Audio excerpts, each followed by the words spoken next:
ধরেন সুন্দরভাবে হাতটা বাঁধতে হবে না, বাঁধতেছে তো করতেছে, কনসেন্ট্রেশন নাই, তেলাওয়াত মনোযোগ দিয়ে শুনতেছে না, এদিক সেদিক নজর দিচ্ছে, এদিক ওদিক। সূরা নেসার একটা আয়াতে আল্লাহ বলেছেন মুনাফিকেরা নামাজে অলস। নামাজে কি অলস? ওয়া ইযা কামু ইলা সলাতি কামু কুসালা, তারা যখন নামাজে দাঁড়ায় অলস ভাবে দাঁড়ায়। কিভাবে একটু দেখাই দিব নাকি? ধরেন সুন্দরভাবে হাতটা বাঁধতে হবে না, বাঁধতেছে তো করতেছে। দেখবেন কিছু কিছু ছেলে আছে মানে তার কোনো গুরুত্বই নেই সালাতে, সে যে আল্লাহর সামনে দাঁড়াচ্ছে এই চিন্তাটাই তার নাই। বরং সাহাবারা নামাজে দাঁড়ালে দুনিয়ার সব ভুলে যেতেন। আলী রাদিয়াল্লাহু তাআলা আনহুর পায়ের মধ্যে একবার যুদ্ধে একটা তীর বিঁধে যায়, প্রচন্ড জখম হয়, এটা বের করতে গেলে উনি চিৎকার মারে, এত এত গভীরে এটা ঢুকে যায়। রাসূল সাল্লাল্লাহু আলাইহি ওয়াসাল্লাম বললেন কি আর করা, আকিমিস সালাহ ইয়া বিলাল, একামত দাও। একামত দিল। বিষ্ণু ইসলাম চুপিসারে এক সাহাবীকে বললেন, আমি প্রথম কাতারে যখন মাগরিবের নামাজের প্রথম রাকাতে যাব, তেলাওয়াতের ভিতরে ঢুকে যাব, আস্তে করে তুমি দ্বিতীয় রাকাত থেকে নামাজ ধরবো, আস্তে করে কাতারে ঢুকে আলীর পাতের তীর বের করে ফেলবে। বিষ্ণু ইসলাম নামাজ শুরু করলেন। ওই সাহাবী কথা অনুযায়ী প্রথম রাকাতে বিশ্বনবী ফাতিহার পরে যখন একটা কেরাতের মধ্যে ঢুকে গেলেন, সবাই they are enjoying the recitation of রাসূলুল্লাহ, আল্লাহ রাসূলের মন্ত্রমুগ্ধ করা কণ্ঠে সুরের ঝংকার শোনা সেই তেলাওয়াত তারা যখন এনজয় করতেছে, আলী রাদিয়াল্লাহু তাআলা আনহু মানে তেলাওয়াতের ভিতরে ঢুকে গেছে। এক সাহাবী ওখানে যে তার গায়ে যত শক্তি ছিল সব শক্তি দিয়ে এক টান মেরে তীর বের করে ফেলছে, ফিনকি দিয়ে রক্ত, জায়গাটা রক্তাক্ত হয়ে গেছে, ওনার খবরই নেই। সুবহানাল্লাহ বলতে ভুলে গেছে। সুবহানাল্লাহ বিহামদিহি। নামাজের পরে রাসূল সাল্লাল্লাহু আলাইহি ওয়াসাল্লাম আলীকে ডাকলো। আলী রাদিয়াল্লাহু তাআলা চিৎকার দিচ্ছেন যে আমার পায়ের তীর কোথায়, এত রক্ত কেন? তো রাসূল সাল্লাল্লাহু আলাইহি ওয়াসাল্লাম বললেন যে তোমার নামাজের মধ্যে লেভেল অফ খুশু, ক্বাদ আফলাহাল মুমিনুন আল্লাযীনা হুম ফি সালাতিহিম খাশিউন, মুমিনরা সালাতে দাঁড়ালে তাদের লেভেল অফ খুশু এমন ভাবে যাবে, তার ব্রেনের ওয়েভ ফ্রিকোয়েন্সি কমে এমন আলফা লেভেলে এসে চলে যাবে, কি হচ্ছে আশেপাশে তার খেয়ালই নাই। রাসূল ইসলাম বললেন যে আমি জানি তুমি নামাজে দাঁড়ালে তোমার দিন দুনিয়ার খেয়াল থাকে, এজন্য এক সাহাবীকে বলেছি তোমার পাথের তীর বের করার জন্য। তো তাহলে উনাদের নামাজটা সালাতটা কেমন ছিল? তো মুনাফিকরা যখন নামাজে দাঁড়ায়, ওয়াইদা কামু ইলা সালাতি কামু কুসালা, সুন্দরভাবে হাত বাঁধে না, কনসেন্ট্রেশন নাই, তেলাওয়াত মনোযোগ দিয়ে শুনতেছে না, এদিক সেদিক নজর দিচ্ছে, এদিক ওদিক। অনেকে নামাজের মধ্যে দাঁড়ায় ঘড়ির দিকে তাকায়। একটা হাদিসে আছে, হাদিসে কুদসি, আল্লাহ কোন বান্দা যখন আপনার নজর থাকবে, আমার সালাতের উপর একটা ওয়ার্কশপ আছে, এর আগে হয়েছিল, সুযোগ হলে হবে আবার, আপনার নজর থাকতে পারবে আপনার দাঁড়ানোর জায়গা থেকে সিজদার জায়গা পর্যন্ত, এর বাইরে যেতে পারবে না। এর বাইরে যদি যায় আল্লাহ বান্দাকে ডাকে, আকবিল ইয়া আব্দি আকবিল, হে আমার বান্দা ফিরে আয়। আপনি যদি আবার একটু দিকে তাকান, আবার বলে আকবিল, ফিরে আসো। আবার যদি নজর করেন, আল্লাহ বলে আকবিল, ফিরে আসো। তিনবারের পরে যদি আবার তাকান, আল্লাহ বলে লা হাজাতা লি ইলা সালাতিক, তোমার এই নামাজের আমার দরকার নেই, তুমি অন্তঃসার শূন্য নামাজ পড়ছো, এই সালাতের আমার প্রয়োজন নেই। এজন্য সালাতের মধ্যে অমনোযোগী অলস হয়ে আমরা সালাতে দাঁড়াই কিনা, এটা একটু please take it as a reminder, আমরা করি কিনা। যদি করি, আমরা যেন সালাতে যত্নবান হই। এরপরে আরেকটা আলামত হচ্ছে তারা ইবাদত করে মানুষকে দেখানোর জন্য, শো অফ করার একটা মানসিকতা থাকে। এই আয়াতের পরেই মনে হয় আছে, ওয়াইদা কামিলা সালাতু তারপর ইউরাউনান নাস, তারা মানুষকে দেখায়। আল্লাযীনা হুম আন সালাতিহিম সাহুন আল্লাযীনা হুম ইউরাউন, যারা মানুষকে দেখানোর জন্য সালাত আদায় করে। মানে আপনার ইবাদত দিয়ে যদি আপনি অন্যের দৃষ্টি আকর্ষণ করতে চান, আল্লাহর দৃষ্টি আকর্ষণ করা ছাড়া, দ্যাট মিন্স নিফাক ইজ গ্রোয়িং। কথাটা ক্লিয়ার না? আপনার কোনো ইবাদত দিয়ে আপনি মানুষের দৃষ্টি আকর্ষণ করতে চাচ্ছেন, এটা করলেই বোঝা যাবে আপনি মুনাফিক হওয়ার ব্যাপারে কয়েক ধাপ এগিয়ে গেলেন সামনে দিকে। এটা যেন কখনো না। আচ্ছা, এইবার একটা চমৎকার পয়েন্টে আসছে, এটা নিয়ে একটু লম্বা কথা বলি। মুনাফিকদের কাছে সবচেয়ে কঠিন নামাজ হচ্ছে ফজর এবং এশার নামাজ। এই দুইটা নামাজ মুনাফিকদের জন্য সবচেয়ে কঠিন। সহিহ বুখারীর নারেশন, ইন্না আফদালা সালাতিন আলাল মুনাফিকিনা সালাতুল ইশাই ওয়া সালাতুল ফজর। মুনাফিকের কাছে সবচেয়ে কঠিন নামাজ এশার নামাজ, ফজরের নামাজ। প্রিয় ভাইয়েরা, এবার নিজের কাছে নিজে নোট অফ একটা ইন্টারোগেশন দেন সামনে, যে আসলে আমি এশার সালাতে যাই কিনা, এশার সালাতে গেলেও ফজরের সালাতে মসজিদে যাই কিনা। আমাদের ভাইরা যারা নামাজ পড়ে, আমি সূরাতে বা আমরা দেখি এক অপরের সাথে দেখা হয়, তাদের অনেকে অন্যান্য ওয়াক্তে সূরাতে আসলেও ফজরের সালাতে এদেরকে দেখা যায় না মসজিদে। এটা খুবই দুঃখজনক একটা বিষয়। আমি বলি যে ফজরের সালাতে যে সূরাতে আসতে পারে নাই, সে তার দিনটা একটা পরাজয় দিয়ে শুরু করবে। শয়তানের সাথে ওই দিনের যুদ্ধে সে হেরে গেল, পরাজয় দিয়ে আপনি শুরু করলেন আপনার দিনটা। এজন্য এটা মুনাফিকদের একটা জঘন্যতম আলামত। ফজরের সালাত এদের কাছে খুব কষ্ট লাগে। অনেকে বলে ভাই চেষ্টা করি, তো অনেক চেষ্টা করি, আসতে পারি না। এটা ঠিক, চেষ্টা করে তারপরও আসতে পারে না, এর মানে হচ্ছে তার নেফাকিটা ছোট লেভেলে আর নাই। মানে কি নেফাক এটা আস্তে আস্তে বাসা বাঁধতে বাঁধতে বাঁধতে এটা বড় লেভেলে চলে গেছে, এই জন্যই সে চেষ্টা করেও আসতে পারে না। বলা হয় যে ফজরের সময় সকালবেলার বাতাসটা এত নির্মল, সুন্দর, স্নিগ্ধ, ঠান্ডা কেন? এর কারণ হচ্ছে সব মুনাফিকরা তখন কম্বল চাপা দিয়ে ঘুমিয়ে থাকে ঘর। তাদের দুর্গন্ধ বাইরে ছড়াতে পারে না, তাদের শ্বাস প্রশ্বাসের দুর্গন্ধ ঘরের ভেতরে আবদ্ধ থাকে, ফলে বাতাসটা থাকে স্বচ্ছ, নির্মল, ঠান্ডা। তখন মুমিনদের আনাগোনা, তখন মুমিনরা জেগে কাজ করে। এবং বিষ্ণু ইসলাম দোয়া করে গেছেন, আল্লাহুম্মা বারিক উম্মতি ফি বুকুরিহা, হে আল্লাহ আপনি আমার উম্মতের ফজরের সময় বরকত দেন, সকালবেলার সময় বরকত দেন। যারা ফজরের পরে সময়টাকে কাজে লাগাতে পেরেছেন একটু খেয়াল করে দেখেন যে কত বরকত। মানে আমি আমার পার্সোনাল একটু অভিজ্ঞতা শেয়ার করি। কখনো যদি এমন হয় যে ফজরের পর থেকে আমি কাজ শুরু করলাম, 12টা পর্যন্ত যদি আমি রুমে কাজ করি, আমার 3 দিনের কাজ হয়ে যায়। 12টার পরে আমি ঘুরতে গেলে, এখানে সেখানে ঘুরলেও আমার ওই দিনটা আমার ইনপ্রোডাক্টিভ মনে হয় না, খুবই প্রোডাক্টিভ মনে হয়। এর কারণ ফজরের পরে আপনি যা করবেন ওইটাতেই বরকত। ফজরের পরে ঘুমাইলে ঘুমেও বরকত। এজন্য আমরা সবাই নাক ডেকে ঘুমাই আর বরকত, নাদুস নুদুস হচ্ছে চেহারা, উজ্জ্বল চেহারা হচ্ছে আমরা। এটা কিন্তু খুব সিরিয়াস একটা কথা যে ফজরের সালাতে আসার অভ্যেসটা মুসলিম উম্মার কমে যাচ্ছে। এজন্য আমি বলছি এই হিপোক্রেসি হচ্ছে ক্রিটিক্যাল ডিজিজ অফ উম্মা, উম্মার এক ভয়ঙ্কর রোগের নাম। আমরা নানা সমস্যার কথা বলি, আমরা বলি যে মুসলিম উম্মা লাঞ্ছিত, অপমানিত, বিশ্বে আমাদের এই নাই সেই নাই, আমাদেরকে উঠে দাঁড়াতে হবে। সব কিছুর আগে ফজরের সময় উঠে দাঁড়াতে হবে আমাদের। ফজরের সময় যদি আমরা সালাত জামাতের সাথে আদায় করতে পারি, তাহলেই আপনি ইমানের পথে, কল্যাণের পথে এক ধাপ এগিয়ে গেলেন। ইউআইয়ের জুমার দিনে যেই ভিড়টা হয়, একটু দেরি করে গেলে জামাত পাওয়া যায় না। যেদিন ইউআইয়ের মসজিদ সহ পৃথিবীর সব মসজিদে জুমার নামাজের মতো ফজরের নামাজের দৃশ্য হবে, সেদিন ইসলাম আবার উঠে দাঁড়াবে। সেদিন পতাকা, ইসলামের লা ইলাহা ইল্লাল্লাহ খচিত পতাকা আবার পথ পথ করে উঠবে। সেদিন মুসলমান আবার উঠে দাঁড়াবে, এতে কোনো সন্দেহ নেই। আমাদের এই সূরাগুলোতে মাগরিবের সময় যে ভিড়টা হয় নামাজের, এই ভিড়টা যখন ফজরের সময় দেখা যাবে যেদিন থেকে, ওই দিন আবার আমরা we are on the track, আবার গোটা বিশ্বের সুপার পাওয়ার মুসলমানরা হয়ে যাবে। এটা 100% শিওর। এজন্য মুসলিম উম্মার কি সমস্যা, ওই সমস্যা ওটা বাদ দিয়ে আপনার ফজরের নামাজের সমস্যা আছে কিনা ওইটা দেখেন। Please take it as a serious reminder.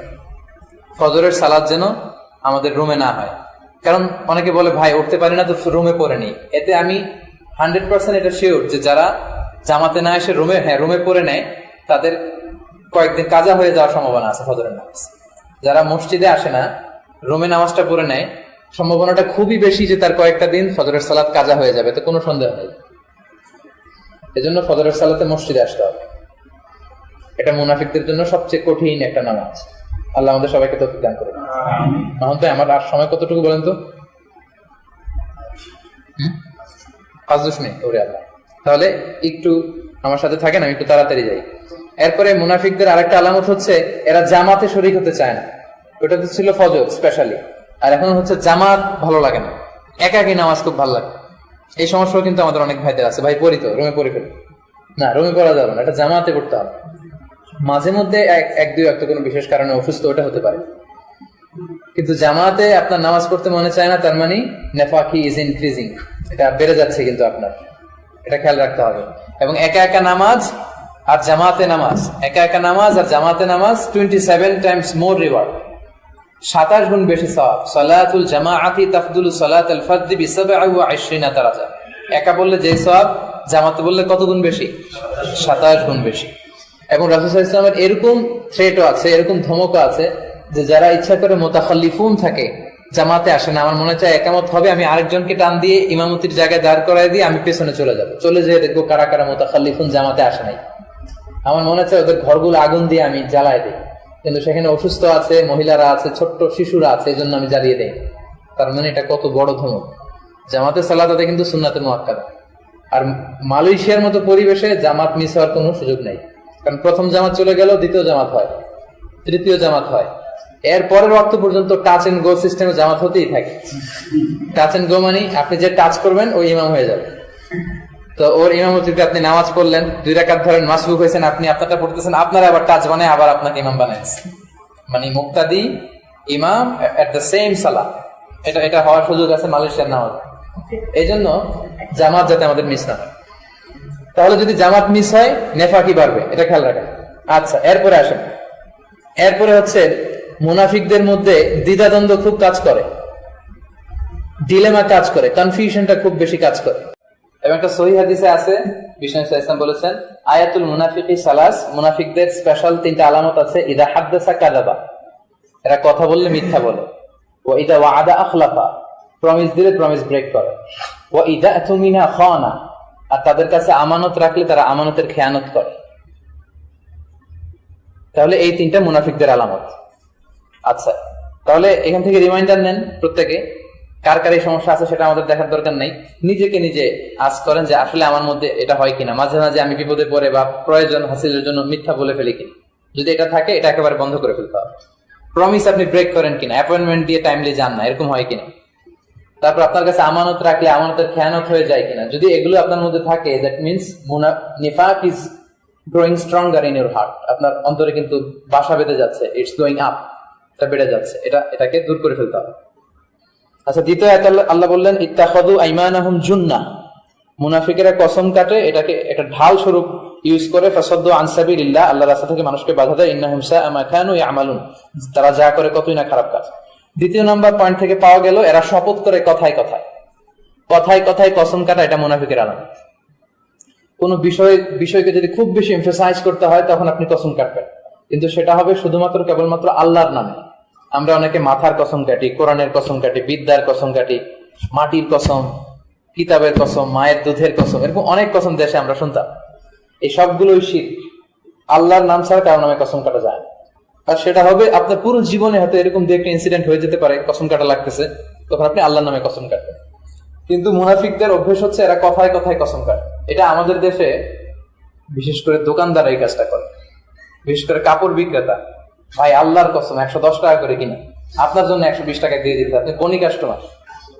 বনি কাস্টমার মানে হচ্ছে প্রথম দিনের প্রথম যে কাস্টমার, এটা বলে বনি কাস্টমার, যে আপনার জন্য একেবারে আমি কিনা দামে দিয়ে দিতেছি আল্লাহর কসম, যেন আমার 2 জন্মের খাওয়াতে হয়, এরকম একটা ভাব। মহিলারাও বেশি কসম কাটে। হ্যাঁ, আমাদের দেশে মহিলারাও কসম কাটে, ঝগড়ার সময় নানা প্রয়োজনে মহিলারাও কাটে। তাহলে এই যে 2টা পেলাম, যে ব্যবসায়ীরা কাটে, মহিলারা কাটে, সব মিলে যারা অপ্রয়োজনে বারবার কথায় কথায় কসম কাটে তাদের মধ্যে নেফাকি গ্রো করে। তাহলে এই অভ্যাস আমাদের কারোর মধ্যে যদি থেকে থাকে, please take it as a reminder, আমরা যেন বারবার কসম না কাটি কথায় কথায়। ঠিক আছে, বারবার যেন কসম না কাটি। কসম কাটবো খুব গুরুত্বপূর্ণ জিনিস। আপনার পুরো জীবনে এরকম হয়ে যেতে পারে এমন একটা ঘটনা, ওই ঘটনার ওয়ে আউট একটাই, আপনি কসম কেটে যদি বলেন এখানে অনেক লাভ হবে, সেক্ষেত্রে আপনি কাটতে পারেন। আর সেটা হবে কার নামে? শুধু আল্লাহর নামে কসম কাটা যায়।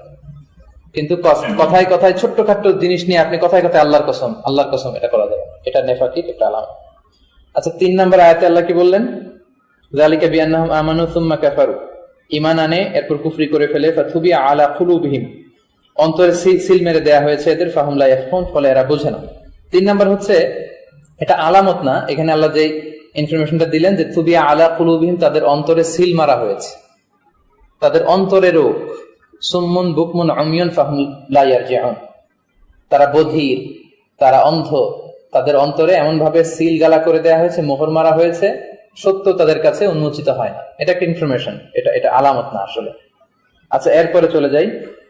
ওয়া ইযা রাআইতাহুম তু'জিবুকা আজসামুহুম, হে নবী আপনি যখন মুনাফিকদের দিকে তাকাবেন, তাদের দেহাবয়ব আপনার খুব ভালো লাগবে, মানে দেখে খুবই ভালো মুসলমান আর কি, অনেক বড় জুব্বা, লম্বা দাড়ি, দেখতে মানে খুবই বড় আল্লাহর ওলি। ওয়া ইয়াকুলু তাসমা' লিকাউলিহিম, আর তারা যখন কথা বলে আপনি মনোযোগ দিয়ে শুনবেন, এইভাবে গালে হাত দিয়ে শুনতে মন চাবে, এত চমৎকার কথা বলে। তার মানে মুনাফিকেরা খুব বাকপটু হয়। হ্যাঁ, এদের কথা আটকায় না মুখে, এরা চুক্তি দিয়ে বলতে পারে। এরপর আল্লাহ একটা উদাহরণ দিলেন, কান্নাহুম খুশুবুন মুসান্নাদা, এগুলো হচ্ছে দেয়ালে ঠুকে দেওয়া কাঠের ফলকের মতো, অথবা দেয়ালে ঝুলিয়ে রাখা বা ঠেস দিয়ে রাখা কাঠের ফলকের মতো, যেটা দিয়ে কোনো কাজ হয় না। মানে দেয়ালে যদি কাঠ এভাবে আমরা ঠেট দিয়ে রাখি, ওইটা দিয়ে আসলে কোনো কাজ হয় না। কাঠ দিয়ে হয়তো টেবিল বানালে আমার কাজে দিবে, রুফ বানালে কাজে দিবে, কোনো একটা কাজ করলে কাজে দিবে, মানে তাদের কোনো কাজ দিয়ে আপনাদের কোনো উপকার হয় না। ইয়াহসাবুনা কুল্লা সাইহাতিন আলাইহিম, যে কোনো ধরনের আওয়াজ গন্ডগোল হলেই মুনাফিকরা ভয় পেয়ে যায়, এরা খুব ভীতু প্রকৃতির হয়। এখানে একটা গন্ডগোল হলে এরা মনে হয় আমাদের ব্যাপারে কোরআনের আয়াত নাজিল করে সব বলে দেওয়া হয়েছে, হয়তো আমাদের ব্যাপারে এখানে কথা হচ্ছে, তাড়াতাড়ি উকি ঝুঁকি মেরে যায় দেখে তাদের ব্যাপারে কিছু কিনা। আচ্ছা, ফাহদারহুম, ওদেরকে আপনি ওদের থেকে সাবধান থাকেন। কাতালাহুমুল্লাহ, আল্লাহ ওদেরকে ধ্বংস করে আন্না ইউফাকুন। আচ্ছা, এখান থেকে যেটা বোঝা গেল এরা খুব বাকপটু হয়, আর এদের দেহাবয়ব, এদের বাইরের অবস্থা দেখে খুবই মুমিন মুত্তাকি মনে হয়, কিন্তু ভিতরে একেবারে অন্তঃসার শূন্য। আমাদের বাংলাদেশে একটা কথা বলে, উপরে ফিটফাট ভিতরে সদরঘাটটা আসলে খুব ফিটফাট হয় না এখনো, না সে পুরাতন রয়ে গেছে। আচ্ছা, তাহলে উদাহরণটা এখনো প্রযোজ্য, উপরে ফিটফাট ভিতরে সদরঘাট। মুনাফিকদের অবস্থা অনেকটা এরকম, দেহাবয়ব বাইরে তার ইমানের চাকচিক্য, অন্তরটা একেবারে ইমান শূন্য। আচ্ছা, তারপরে সামনে চলে যাবে। 5 নম্বর আয়াতে বললেন, ওয়াইদা কিলা লাহুম তাআলাউ ইস্তাগফির লাকুম রাসূলুল্লাহ, যখন তাদেরকে বলা হয় রাসূলের কাছে আসো, রাসূল তোমাদের হয়ে আল্লাহর কাছে ক্ষমা চাইবেন। লাউবাউ রুউসাহুম, তারা ঘাড়কে বাঁকা করে চলে যায়, তার মানে ঘাড়টা সহজ বাংলায় এই যেমন ফিটফাট সদরঘাট বলাতে আপনারা একটু সহজে বুঝতেছেন না, আমি মাঝে মাঝে এরকম কিছু শব্দ বলবো যাতে আপনারা সহজে বুঝে না। লাউবাউ রুউসাহুম আছে, দেখি মাহমুদ ভাই কি অর্থ করে লাউবাউ রুউসাহুমের সুন্দর বাংলা কোন তো মাহমুদ ভাই কি হতে পারে বলেন, আপনার তেরাবিক ব্যাকগ্রাউন্ড। মাথা বাঁকা করে চলে যায়, মানে একটু ঘাটতেরা একগুইমি করে, ভালো কথার জন্য ডাকতেছে চলে যাচ্ছে। আব্দুল্লাহ ইবনে উবাই ইবনে সালুলের প্রেক্ষাপটে এটা নাজিল হয়েছিল। সে এমন এমন কাজ করছে, সবাই মিলে তারে ধরছে যে তুমি যেই কাজ করছো তোমার কোনো ক্ষমা হতে পারে না, তুমি ক্ষমার অযোগ্য। একটাই পদ্ধতি আছে, রাসূলকে যে সাল্লাল্লাহু আলাইহি ওয়াসাল্লামকে যে তুমি অনুরোধ করো তোমার পক্ষ হয়ে যেন আল্লাহর কাছে আল্লাহ রাসূল ক্ষমা চায়। সবাই তাকে যখন ভালো পরামর্শ দিল, সে এরকম ঘাড় বাঁকা করে চলে গেল, যেটাকে ঘাটতারা বা এক গুয়ে বলে। এটা হচ্ছে ওদের অভ্যাস। আরেকটা অভ্যাস আছে, ওয়ারাআইতাহুম ইয়াসুদ্দুনা ওয়া হুম মুস্তাকবিরুন, ওয়া হুম মুস্তাকবিরুন, এরা অহংকারী হয়, অ্যারোগ্যান্ট হয়। মুনাফিকেরা হয় অ্যারোগ্যান্ট। খেয়াল রাখবেন, অ্যারোগ্যান্স এটা হচ্ছে শয়তানের আলামত, আর হাম্বলনেস এটা হচ্ছে ফেরেশতাদের আলামত। আল্লাহ যখন সবাইকে বলল ফাসজুদু লি আদম, সবাই সিজদা করলো, একটা অনারারি সিজদা দিতে বলছিল, সম্মান সূচক একটা অনারারি সিজদা আদমকে দাও, সব ফেরেশতারা সিজদা দিল, একজন দেয়নি, ইবলিস। আবা ওয়াস্তাকবার, সে অস্বীকার করলো, ওয়াস্তাকবার, আর সে অহংকার করলো। তাহলে এই যে অ্যারোগ্যান্স, অহংকার, এটা হচ্ছে শয়তানের আলামত। আর হাম্বলনেস, বিনয়, এটা হচ্ছে বলেন কাদের আলামত? ফেরেশতাদের আলামত। এজন্য মুনাফিকদের একটা আলামত হচ্ছে এরা একটু একগুয়ে একরোখা ঘাটতেরা প্রকৃতির হয়, আর এরা অহংকারী হয়, অ্যারোগ্যান্ট হয়। এই আয়াত থেকে বোঝা গেল। তারপরে আয়াতে আল্লাহ বললেন, সাওয়াউন আলাইহিম ইস্তাগফারতা লাহুম আম লাম তাস্তাগফির লাহুম লা ইয়াগফিরাল্লাহু লাহুম ইন্নাল্লাহা লা ইয়াহদিল কওমাল ফাসিকিন। এখানে কোনো আলামত বলা হয়নি, এখানে রাসূল সাল্লাল্লাহু আলাইহি ওয়াসাল্লামকে বলা হয়েছে ওদের অপরাধের মাত্রা এতটা সীমা ছাড়িয়েছে, আপনি ক্ষমা চান আর ক্ষমা না চান, আল্লাহ এদেরকে কখনো ক্ষমা করবে। তার মানে মুনাফিকের এই নেফাকের উপর যারা অটল থাকে তাদের কোনো ক্ষমা নেই, এই আয়াত থেকে বোঝা গেল। আচ্ছা, 7 নম্বর আয়াতে চলে যাই। হুমুল্লাযীনা ইয়াকুলুনা লা তুনফিকু আলা মান ইনদা রাসূলিল্লাহ, তারা বলে যে রাসূলের আশেপাশে যারা থাকে, অর্থাৎ মুহাজির সাহাবীদেরকে তোমরা আর টাকা পয়সা দিও না। কত দেখেন জঘন্য। হাত্তা ইয়ানফাদ্দু, তোমরা টাকা পয়সা দিয়ে বন্ধ করে দিলে এই মুহাজির গুলো সব ছুটে পালাবে, মক্কাতে আবার চলে যাবে। ওয়ালিল্লাহি খাযাইনুস সামাওয়াতি ওয়াল আরদ, আল্লাহর কাছে আছে সম্পদের ধনভাণ্ডার, ওয়ালাকিন্নাল মুনাফিকিনা লা ইয়াফকাহুন, মুনাফিকরা সেটা জানে না। বনু মুস্তালিকের যুদ্ধ শেষে যখন ফিরে আসছিল, তখন একজন মুহাজির সাহাবী একটা কুয়া থেকে পানি নিচ্ছিলেন, আর এই মুনাফিক আব্দুল্লাহ ইবনে উবাই ইবনে সালুলের এক বন্ধু মুনাফিক থেকে এই কুয়া থেকে পানি নিচ্ছিল। কাজ করতে করতে এদের মধ্যে ঝগড়া বেঁধে যাওয়াতে ওরা একটা কটু কথা বলে, সে তাকে আরেকটা কথা বলে। মুহাজির সাহাবী এরকম কথা বলতে বলতে হাতাহাতির পর্যায়ে চলে যায়। চলে যাওয়ার পরে সে ওর একটা পা দিয়ে লাথি মারে আব্দুল্লাহ ইবনে উবাই ইবনে সালুলের বন্ধুকে। আব্দুল্লাহ ইবনে উবাই ইবনে সালুল এর বন্ধু তখন চিৎকার দিয়ে বলে, হে আব্দুল্লাহ, দেখো মুহাজিররা আমাকে মারতেছে। মুহাজির ওই সাহাবীও হঠাৎ করে বলতে আরম্ভ করলো, হে মুহাজিররা, দেখো এই লোক আমাকে মারতেছে। মুহাজিররাও চলে আসছে, আব্দুল্লাহ ইবনে উবাই ইবনে সালুলের দলও চলে আসছে। তখন প্রচন্ড মারামারি যখন হয়, মারামারির মতো অবস্থা, তখন আব্দুল্লাহ ইবনে উবাই ইবনে সালুল বলে, এই গরিব গোষ্ঠীগুলো মক্কা থেকে আসছে, এরা এরা এবার মদিনাতে আমরা যেয়ে নেই, যে এই সব গরিবগুলারে মদিনা থেকে বের করে দিব। আর মুহাজির যারা, আনসার যারা আছো, তোমাদেরকে আমি বলি, তোমরা যদি এদেরকে দান দক্ষিণা বন্ধ করে দাও, এরা কই চলে যাবে? এটাই মূলত সে বলতেছে, হাত্তা ইয়াংফাদ্দু, এগুলো ছুটে কই চলে যাবে? আপনারা জানেন যে মুহাজিরা যখন এসেছিল, ঘর বাড়ি সবকিছু স্যাক্রিফাইস করে আসার পরে আনসার সাহাবারা অর্থ দিয়ে সহায়তা করেছে। অনেকের 2টা খেজুর বাগান ছিল, 1টা খেজুর বাগান দিয়ে দিয়েছে। কারো 3টা বউ ছিল, 2টা বউ ছিল, একজন স্ত্রীকে ডিভোর্স করে তাকে, তার ওই ভাইকে বিয়ে করার ব্যবস্থা করে দিয়েছে। এরকম ছিল তাদের লেভেল অফ ডেডিকেশন। কিন্তু এই ঘটনার পর আব্দুল্লাহ ইবনে উবাই ইবনে সালুল ঘোষণা দিল, মদিনাতে যে দেখা হবে, এবার আমাদের কাছ থেকে স্কলারশিপ নাও না, আমাদের কাছ থেকে হেল্প নাও, অ্যাসিস্ট্যান্স সব বের করো। এই জাতীয় একটা অবস্থা। এই প্রেক্ষাপটে আল্লাহ বললেন যে ইয়াকুলুন লাইন রাজা'না ইলাল মাদিনাতি লা ইউখরিজান্নাল আ'আযু মিনহাল আযাল, যেটা আমি বাংলায় আপনাদেরকে বুঝালাম, আরবিতে হচ্ছে মদিনায় যাওয়ার পরে যারা আমরা শক্তিশালী সম্পদশালী আছে, আমরা গরিব দুস্থ এই মুহাজিরদেরকে মদিনা থেকে বের করে দিব। আল্লাহ বললেন যে ওয়ালিল্লাহিল ইজ্জাতি ওয়া লিরাসূলিহি, সম্মান ইজ্জত এটা তো আল্লাহর জন্য, তার রাসূলের জন্য, ওয়ালিল মুমিনিন বিশ্বাসীদের জন্য, ওয়ালাকিন্নাল মুনাফিকিনা লা ইয়ালামুন, মুনাফিকরা এটা জানে না। এই 8 নম্বর আয়াত পর্যন্ত আল্লাহ মুনাফিকদের ব্যাপারে বলেছেন। তাহলে এই আয়াত থেকে বোঝা গেল এরা নিজেদেরকে শক্তিশালী মনে করে, সুপিরিয়র মনে করে, ও অন্য সবাইকে মনে করে যে এরা ইনফেরিয়র। কথাটা বুঝতে পেরেছেন? এই আয়াত থেকে বোঝা গেল যে আপনার নিজের মধ্যে একটা সুপিরিয়র ভাব, আমি সেরা, আমি অন্যদের থেকে সেরা, অন্য যারা আছে এরা সবাই আমার থেকে নিম্নমানের। এই টেন্ডেন্সি যদি আসে, তার মানে নেফাক is increasing day after day, নেফাক আপনার মধ্যে কিন্তু বাড়তেছে। তাহলে এই 8টা আয়াত থেকে এই আলামতগুলো আমরা পেলাম। যদি আমাদের মধ্যে থেকে থাকে, এগুলো থেকে আমরা বের হয়ে আসার চেষ্টা করব।